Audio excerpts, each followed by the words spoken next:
तो hello friends, welcome back to my channel. और friend, आज के वीडियो सीरीज काफी इंटरेस्टिंग है क्योंकि आज की वीडियो सीरीज के अंदर हम लोग इंटरनेट ऑफ थिंग्स के अंदर अगले टॉपिक को डिस्कस करने वाले हैं, जिस टॉपिक का नाम है M2M कम्युनिकेशंस। जी हाँ दोस्तों, M2M कम्युनिकेशंस क्या होते हैं, पूरा डीप में हम इसको समझेंगे, पूरे पॉइंट को अच्छी तरीके से एक्सप्लेन करेंगे। लेकिन उससे पहले मैं रिकमेंड करना चाहूंगा कि अगर आपने हमारे IoT के प्लेलिस्ट को एक्सेस नहीं किया तो जरूर प्लेलिस्ट को एक्सेस कीजिएगा। प्लेलिस्ट का लिंक आपको नीचे डिस्क्रिप्शन बॉक्स में मिल जाएगा, आप वहां से उसे चेकआउट कर सकते हैं क्योंकि डेली बेसिस पे हमारे वीडियोस उसी प्लेलिस्ट के अंदर ऐड हो रहे हैं। तो आपके लिए कहीं ना कहीं फायदेमंद रहेगा। आप उन सारी चीजों को सीरीज वाइज देख लेंगे तो आपका काम बन जाएगा, आपको कोई भी दिक्कत परेशानी नहीं होगी, चाहे वो एग्जामिनेशन पॉइंट ऑफ व्यू की हम बात करें या फिर नॉलेज पॉइंट ऑफ व्यू की बात करें। ओके, तो आइए स्टार्ट करते हैं। सबसे पहला पॉइंट इसके अंदर कह रहा है कि M2M that means machine to machine, यानी M2M कहने का मतलब है मशीन टू मशीन कम्युनिकेशन।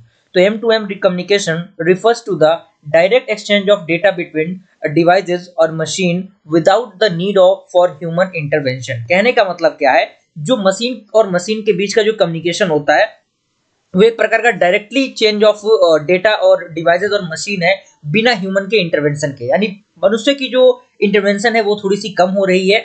यही है कि इनका यूज जो है वो काफी ज्यादा पॉपुलर हो रहा है। अगला पॉइंट कह रहा है कि M2M systems devices are equipped with sensor, actuators and communication interfaces that allow them to collect data, transmit it to the other devices or system and receive instruction or update for action. यानी M2M system के अंदर जो data होते हैं वो equipped होते हैं किसके माध्यम से, सेंसर के माध्यम से, एक्वेटर के माध्यम से, और जो भी कम्युनिकेशन इंटरफेसेस होते हैं उनके माध्यम से। और उसके अंदर जो डेटा होगा वो कलेक्ट होगा, ट्रांसमिट होगा और रिसीव करेगा इंस्ट्रक्शन को, और कहीं ना कहीं उसके अकॉर्डिंग जो एक्शन होगा वो क्या करेगा, परफॉर्म करेगा।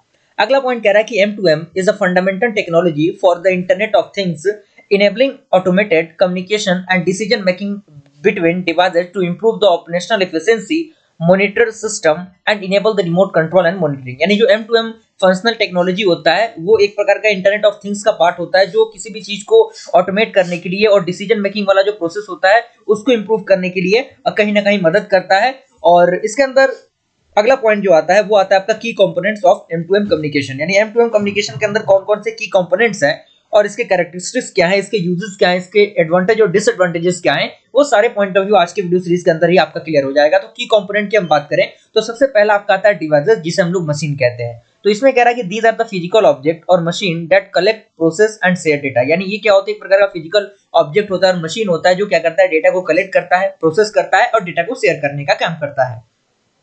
उसके बाद इसी के अंदर कह रहा है कि devices are often equipped with sensor to monitor environmental factor और ऑपरेशनल पैरामीटर। एग्जांपल की हम बात करें टेंपरेचर, प्रेशर, लोकेशन, ये कहीं ना कहीं क्या होती हैं, इसके अंदर आती हैं। अब सेकेंड एग्जांपल है include the smart metres, vehicles, industrial machinery and health monitoring devices. ये सारी चीजें क्या है, डिवाइसेस है जो कि कहीं ना कहीं मशीन टू मशीन कम्युनिकेशन का एक आधार बनती हैं। सेकंड आपका आता है कम्युनिकेशन नेटवर्क। तो इसके अंदर कह रहा है कि the communication network is the medium through which devices exchange data. यानी कम्युनिकेशन नेटवर्क एक प्रकार का मीडियम होता है जिससे जो डिवाइसेस होते हैं वो डेटा का एक्सचेंज कर पाती हैं। And this can be include the various wireless और वायर्ड टेक्नोलॉजी। यानी इसके अंदर बहुत सारे वायरलेस और वायर्ड टेक्नोलॉजी हो सकती है, जिसमें सेलुलर नेटवर्क की हम बात करें तो 2G, 3G, 4G, 5G, wifi, उसके बाद LPWAN यानी low power wide area network, उसके बाद आपका आता है ब्लूटूथ, उसके बाद आपका आता है Ethernet and other wired connection. Okay, third आपका आता है डेटा प्रोसेसिंग एंड एनालिटिक्स। इसके अंदर कह रहा है कि आफ्टर डेटा इज ट्रांसमिटेड, यानी जब डेटा ट्रांसमिट हो जाएगा तो it often needs to be processed, analysed और स्टोर। तो उसको क्या करने की जरूरत होगी, उसको प्रोसीड करने की जरूरत होगी, एनालाइज करने की जरूरत होगी और स्टोर करने की जरूरत पड़ेगी। And this can be happen locally on the devices, edge computing और इन द क्लाउड। यानी ये केवल किस बेस पे हो सकता है, ये जो आपके क्लाउड होते हैं उसके बेस पे ये चीजें हैपन हो सकती हैं। उसके बाद कह रहा है कि the data is typically used to drive insight, trigger action. Example की बात करें तो कंट्रोलिंग इक्विपमेंट और send alert to the user और सिस्टम्स। उसके बाद फोर्थ आपका आता है एप्लीकेशन लेयर। इसके अंदर कह रहा है कि this layer includes the software system that manage and control the devices, automated process and display और रिपोर्ट डेटा। यानी ये जो लेयर होता है वो इंक्लूड करता है सॉफ्टवेयर सिस्टम को जो मैनेज करता है और कंट्रोल करता है डिवाइसेस को, और ऑटोमेट करता है उसको और प्रोसेस भी करने का काम करता है।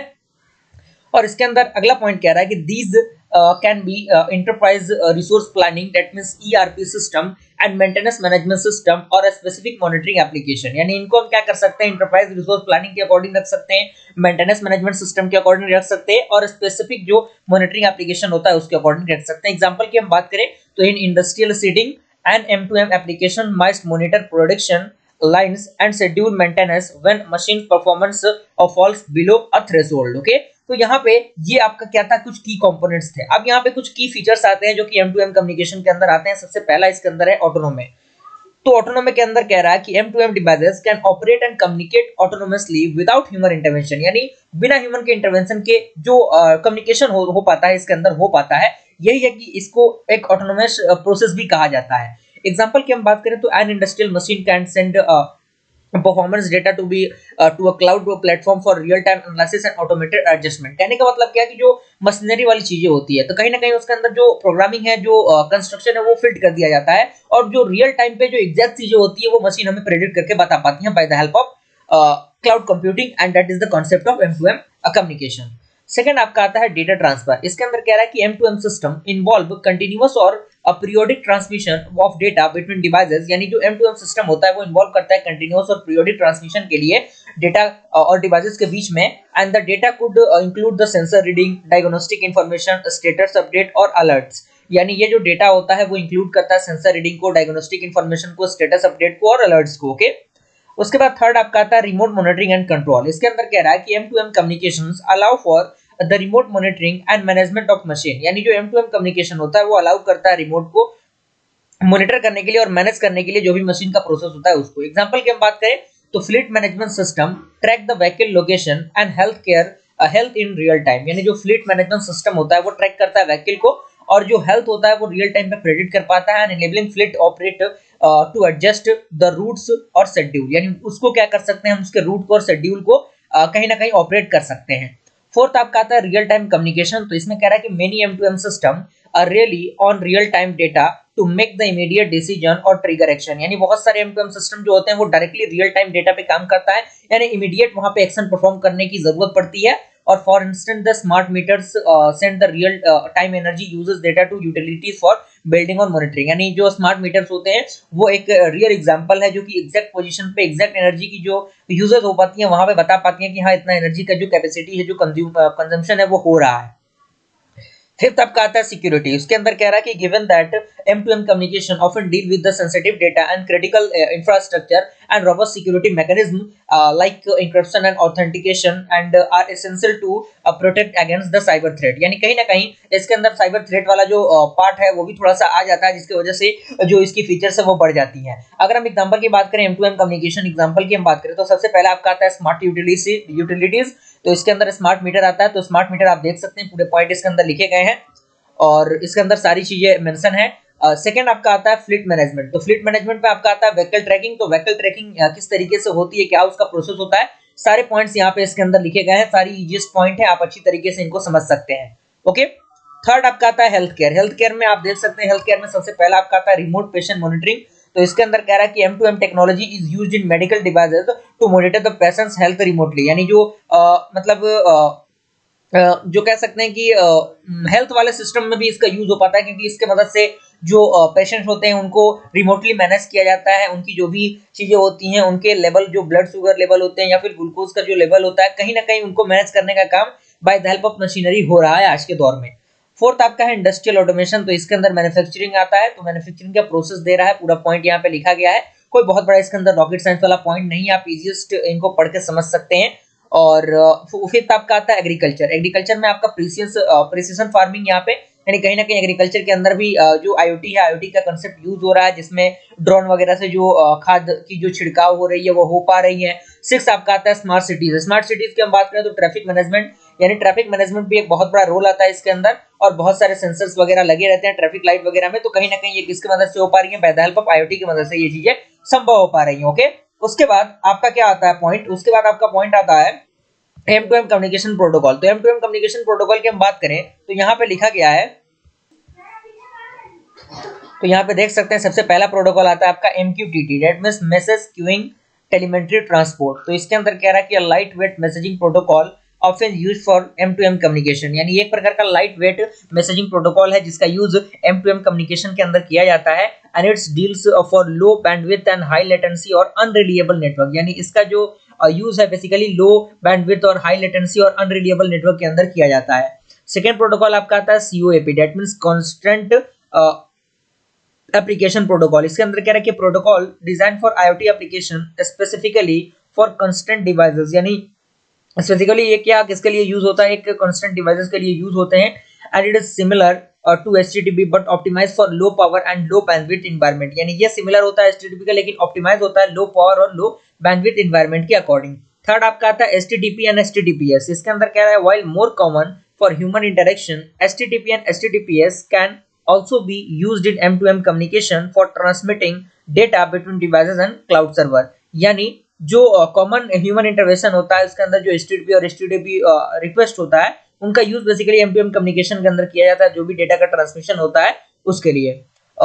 फोर्थ आपका आता है LWM2M, that means light weight machine to machine, तो इसके अंदर कह रहा है कि device management and application enablement protocol design to optimise M2M communication in IoT system, यानी जो M2M कम्युनिकेशन का ऑप्टिमाइजेशन होता है उसको परफॉर्म करने के लिए इसका यूज किया जाता है। And it provide the features such as data reporting and remote management, यानी ये बेसिकली डेटा रिपोर्टिंग और जो आपका रिमोट मैनेजमेंट होता है उसके फीचर्स को प्रोवाइड करता है।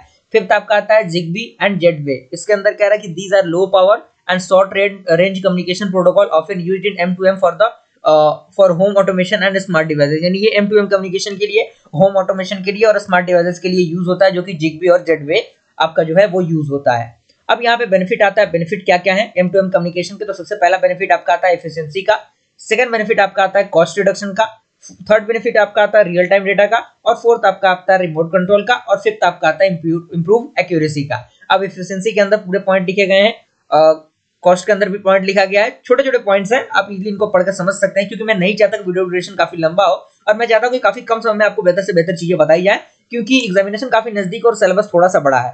अब यहाँ पे कुछ चैलेंजेस हैं जो कि M2M कम्युनिकेशन के साथ आती हैं। सबसे पहला चैलेंज आपका आता है स्केलेबिलिटी, इसके अंदर कह रहा है कि as the number of connected devices increases and managing and scaling M2M communication can be complex, यानी अगर नंबर ऑफ डिवाइसेस जो है वो ज्यादा होंगी, अगर डिवाइसेस की संख्या बढ़ेगी तो कहीं ना कहीं उसका जो मैनेजिंग और जो स्केलिंग प्रोसेस है M2M कम्युनिकेशन सिस्टम का वो थोड़ा सा और भी कॉम्प्लेक्स बनेगा, जो कि एक क्या है एक मतलब कह सकते हैं कि एक डिसएडवांटेज का काम करती है। सेकंड आपका है इंटरऑपरेबिलिटी, तो इसके अंदर कह रहा है कि devices from different manufacturers may be use different communication protocol making integration and challenges, यानी जो डिवाइसेस अलग अलग मैन्युफैक्चरिंग प्रोसेस से बनती हैं वो अलग अलग कम्युनिकेशन प्रोसेस को कैरी करती हैं, अलग अलग प्रोटोकॉल को कैरी करती हैं, जो कि कहीं ना कहीं एक चैलेंजिंग फेज का काम करता है। थर्ड आपका आता है सिक्योरिटी, इसके अंदर कह रहा है कि M2M system are often vulnerable to cyber attacks and insuring secure communication is critical, यानी कहीं ना कहीं इसके अंदर जो साइबर अटैक के चांसेस है थोड़े से ज्यादा होते हैं, जिनकी वजह से कम्युनिकेशन नेटवर्क अगर बढ़ेगा तो साइबर अटैक होने के चांसेस भी थोड़े से बढ़ेंगे, तो कहीं ना कहीं एक चैलेंजिंग फेज इसके अंदर आता है। फोर्थ आपका आता है डेटा प्राइवेसी, इसके अंदर कह रहा है the massive amount of data generated by M2M devices may be raise privacy concern and especially in sensitive area like healthcare और पर्सनल मॉनिटरिंग, कहीं ना कहीं हेल्थ केयर और पर्सनल मॉनिटरिंग के अकॉर्डिंग जो डेटा की प्राइवेसी होती है इसके अंदर थोड़ी सी मुश्किल हो पाती है, और उसके लिए थोड़ा सा बेहतर फीचर्स का यूज किया जाता है, जो कि आने वाले वीडियो सीरीज के अंदर हम समझेंगे उन चीजों को।